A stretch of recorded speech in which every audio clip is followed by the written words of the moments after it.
الحمد للہ رب العالمین والصلاة والسلام علی سید المرسلین اما بعد فاعوذ باللہ من الشیطان الرجیم بسم اللہ الرحمن الرحیم۔ پڑھیے الصلاة والسلام علیک یا رسول اللہ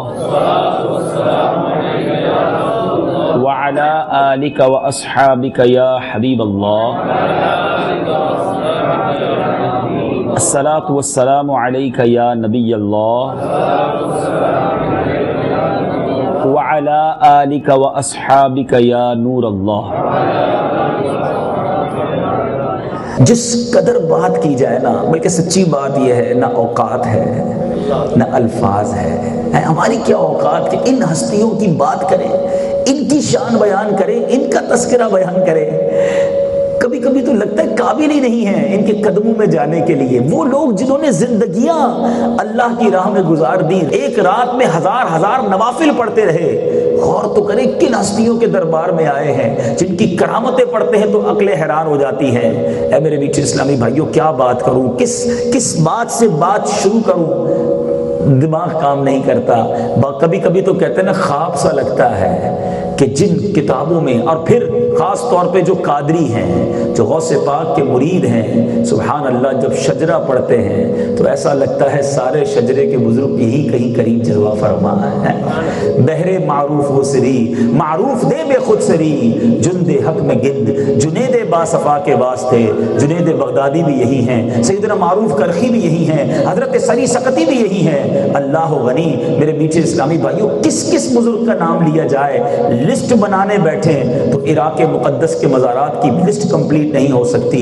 اللہ کریم ان تمام بزرگوں کی مزارات پر انوار پر اپنی رحمتوں کی بارش برسائے اور ان بارشوں میں ہمیں بھی حصہ عطا فرمائے۔ اولیاء کرام یہ رب کے دوست ہوتے ہیں، یاد رکھیے۔ خدا کا خاص ایک انعام ہے یہ اولیاء اللہ، خدا کا خاص ایک انعام ہے یہ اولیاء اللہ۔ زمانہ جسم ہے اور جان ہے یہ اولیاء اللہ، یہ زمانے کی جان ہوتے ہیں۔ اللہ تبارک و تعالیٰ قرآن مجید میں شان اولیاء کس طرح بیان فرماتا ہے، چنانچہ رب ارشاد فرماتا ہے، الا ان اولیاء اللہ لا خوف علیہم ولا هم یحزنون۔ ترجمہ کنز الایمان، سن لو، بے شک اللہ کے ولیوں پر نہ کچھ خوف ہے نہ کچھ غم۔ یہ آیت بہت سارے وسوسوں کی کاٹ ہے، کنفیوژنز، سوالات پیدا ہوتے ہیں، پیدا کیے بھی جاتے ہیں کہ اولیاء کرام کے پاس اتنے اختیارات، اتنی اتھارٹیز کیسے آ گئی؟ قرآن کہتا ہے تم فرما دو کہ فضل تو اللہ ہی کے ہاتھ ہے، یؤتیہ من یشاء، جسے چاہے عطا فرمائے۔ تو رب خود فرماتا ہے وہ جسے چاہے عطا فرمائے۔ اب میں آپ سے سوال کرتا ہوں، آپ کی زندگی میں رشتہ دار بھی ہوتے ہیں، آپ کی زندگی میں دوست احباب بھی ہوتے ہیں، لیکن زندگی میں جو دوست سے تعلق ہوتا ہے نا، وہ کچھ نرالا ہی ہوتا ہے۔ دوست کو بندہ اپنی بہت ساری چیزیں دے دیتا ہے، ولی کے تو مانا ہی دوست کے ہیں۔ اولیاء اللہ کو رب نے اپنا محبوب بنا لیا تو رب نے بہت ساری عطائیں عطا فرمائیں۔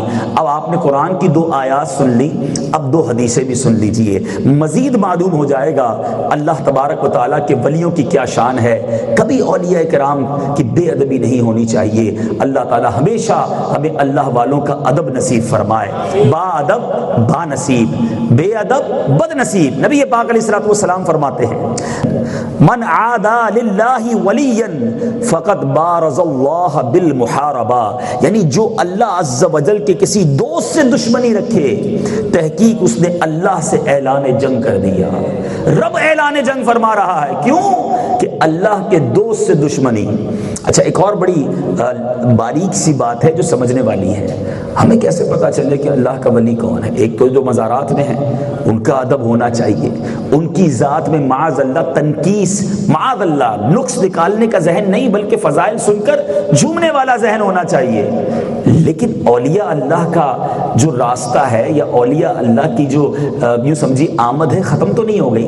نبی نہیں آئے گا، ولی تو آتے رہیں گے۔ ہو سکتا ہے کہ اس وقت بھی ہمارے اجتماع میں اللہ کا کوئی ولی موجود ہو، تو جس نے کسی اللہ کے دوست سے دشمنی رکھی، اللہ اس سے اعلان جنگ کر رہا ہے، وہ ولی کیسے پہچانا جائے گا؟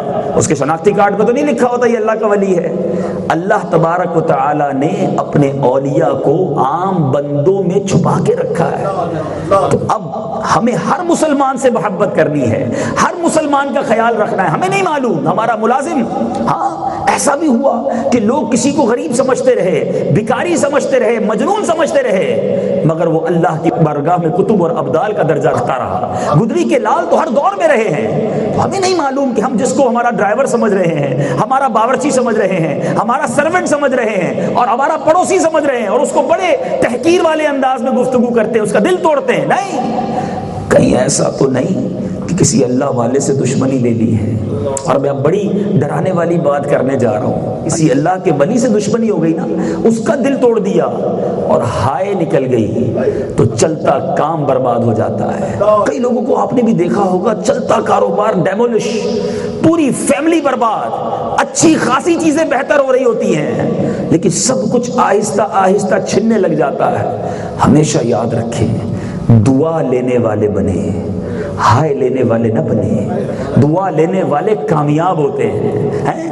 حضرت ابراہیم کندوزی نے دعا دی تھی نا، غریب نواز بنا دیا معین الدین کو. کئی بزرگوں نے دعائیں لی اور کہاں پہنچ گئے. اور جو ہائے لینے والے ہوتے انہیں نہیں پتا کہ کس کا دل دکھایا. میں ایک واقعہ جو آج موضوع سے تو منسلک نہیں ہے لیکن چلیں بات چلی ہے تو مزید ڈیفائن کر دوں. ایک شخص کوتوال تھا، پولیس والا تھا، ٹیکس آفیسر جس کو کہتے ہیں. مچھلی کے بازار میں گیا، فش مارکیٹ میں گیا. اس نے دیکھا کہ ایک شخص مچھلی بیچ رہا ہے، بڑی تازہ مچھلی، فریش. اس نے کہا یہ مچھلی دکھانا. اس نے مچھلی پولیس والے کے ہاتھ میں دے دی.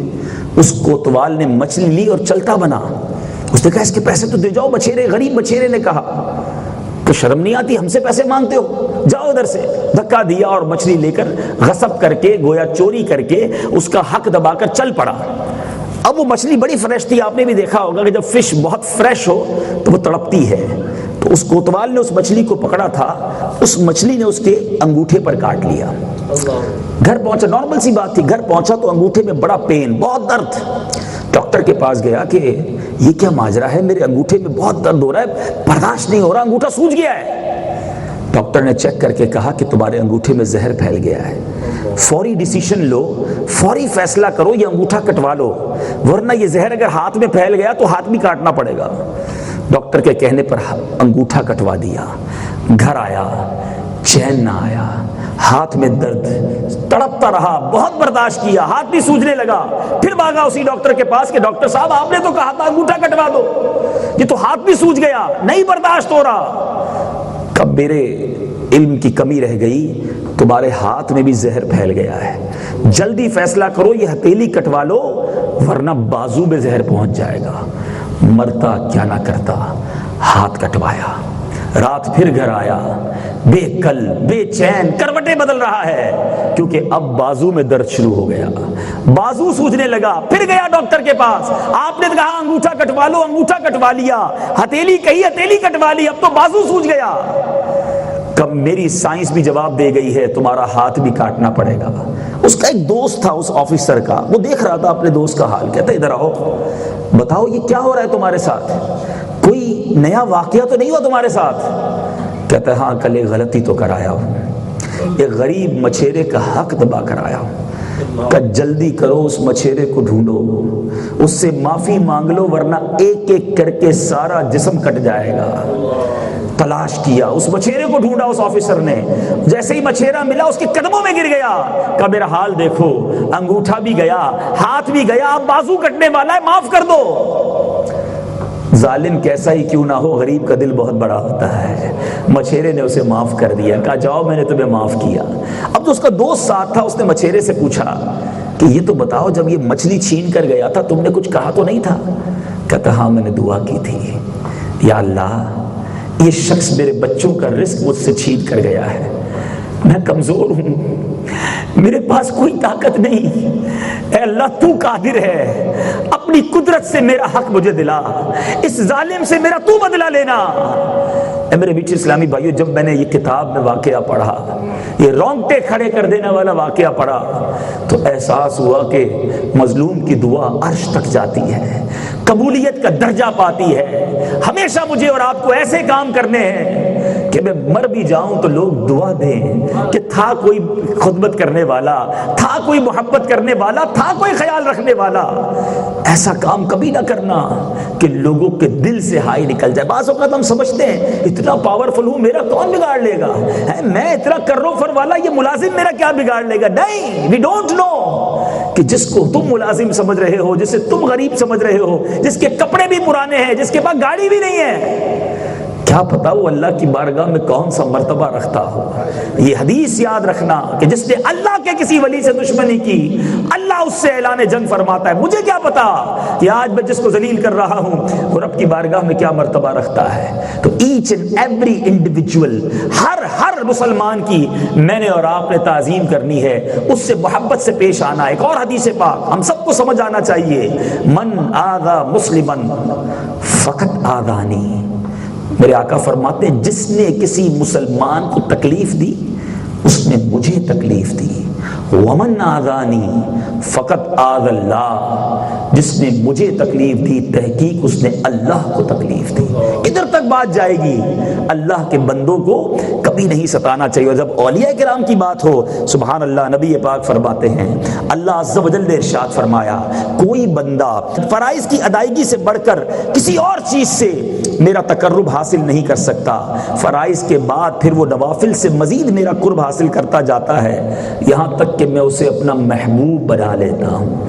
سنیے، جب یہ سٹیج آتا ہے تو پھر اولیاء اللہ کو کیا حاصل ہوتا ہے؟ رب فرماتا ہے میں اس کا کان ہو جاتا ہوں جس سے وہ سنتا ہے، میں اس کی آنکھ ہو جاتا ہوں جس سے وہ دیکھتا ہے، اور اس کا ہاتھ ہو جاتا ہوں جس سے وہ پکڑتا ہے، اور اس کا پاؤں ہو جاتا ہوں جس سے وہ چلتا ہے۔ اگر وہ مجھ سے مانگے تو میں اس کو ضرور دوں گا، اور اگر وہ مجھ سے پناہ مانگے تو میں اسے ضرور پناہ دوں گا۔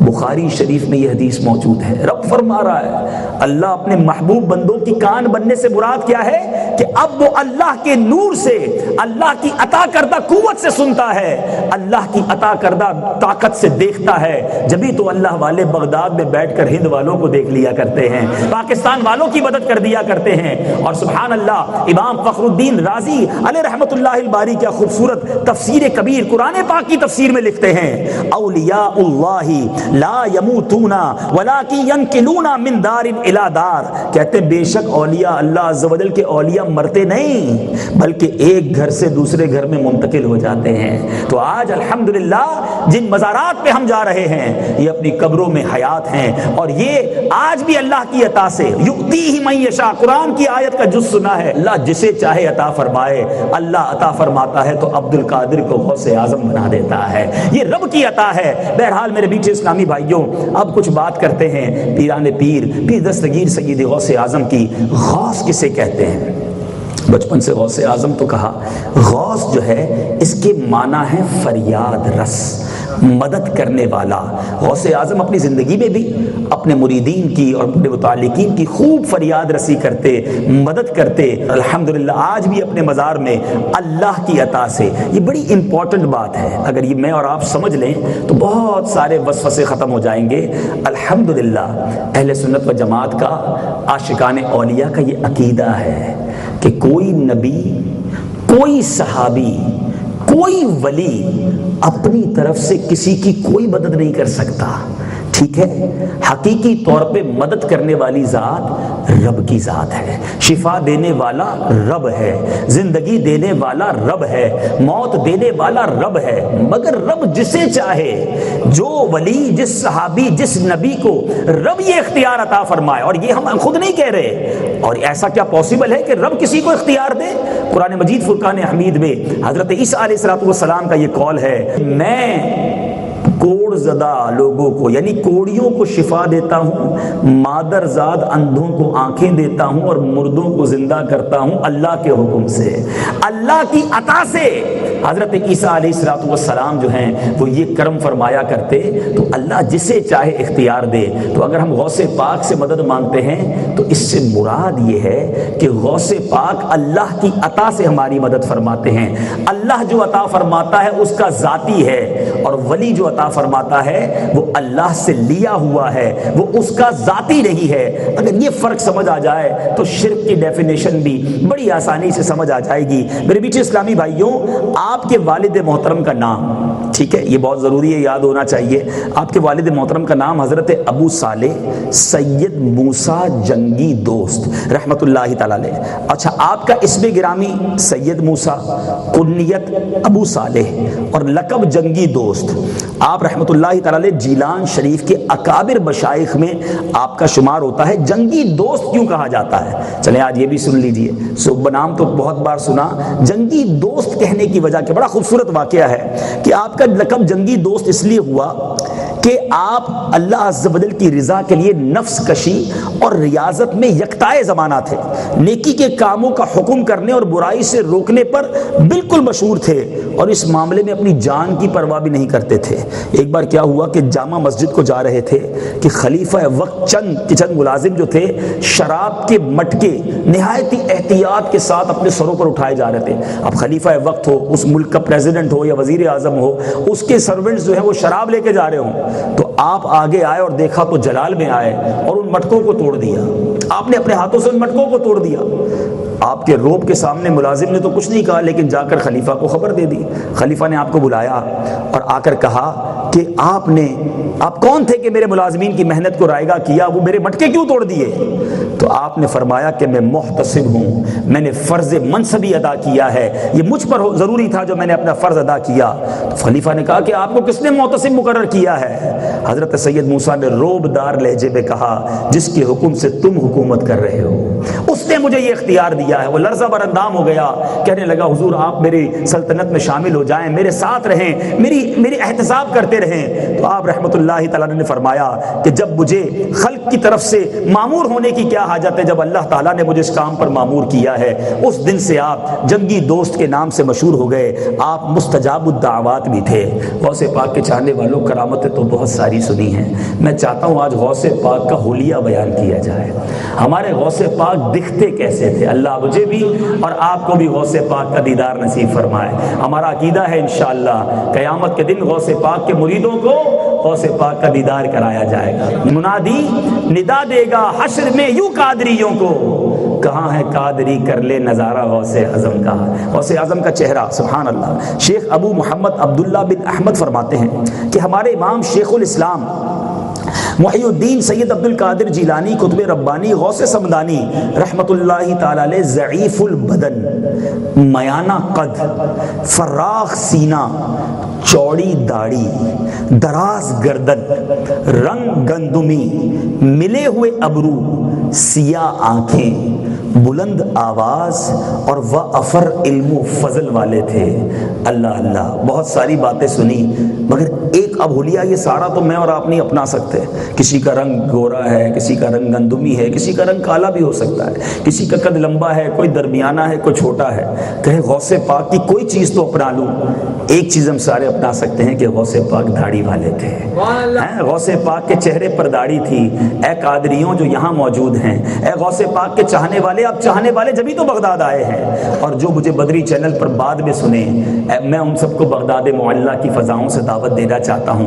غوث پاک کے چاہنے والوں، غوث پاک کی اور غوث پاک کی برکت سے نبی پاک کی سنت چہرے پر داڑھی سجا لیں، انشاءاللہ غوث پاک کو قیامت کے دن تو وہ بھی راضی ہو جائیں گے. تو انشاءاللہ داڑھی شریف کی بھی نیت کر سکتے ہیں. اب آئیے ایک دو کرامتیں انشاءاللہ سنتے ہیں کہ غمگین نوجوان نے غوث پاک رضی اللہ تعالیٰ عنہ کی بارگاہ میں اپنے فریاد کی کہ حضور میں نے اپنے والد مرحوم کو خواب میں دیکھا ہے اور ان کے والد نے انہیں کہا ہے کہ بیٹا میں عذاب قبر میں مبتلا ہوں، تم شیخ عبد القادر جیلانی کے دربار میں جاؤ اور میرے لیے دعا کرواؤ. یہ سن کر حضور غوث پاک نے کیا سوال کیا، تمہارے ابا جان میرے مدرسے سے کبھی گزرے ہیں؟ وہ بچہ کہتا ہے جی ہاں. بس آپ خاموش ہو گئے. وہ نوجوان چلا گیا. دوسرے روز خوش حاضر ہو کر کہتا ہے یا مرشدی میں نے آج اپنے والد مرحوم کو سبز حلہ یعنی سبز لباس زیب تن میں دیکھا.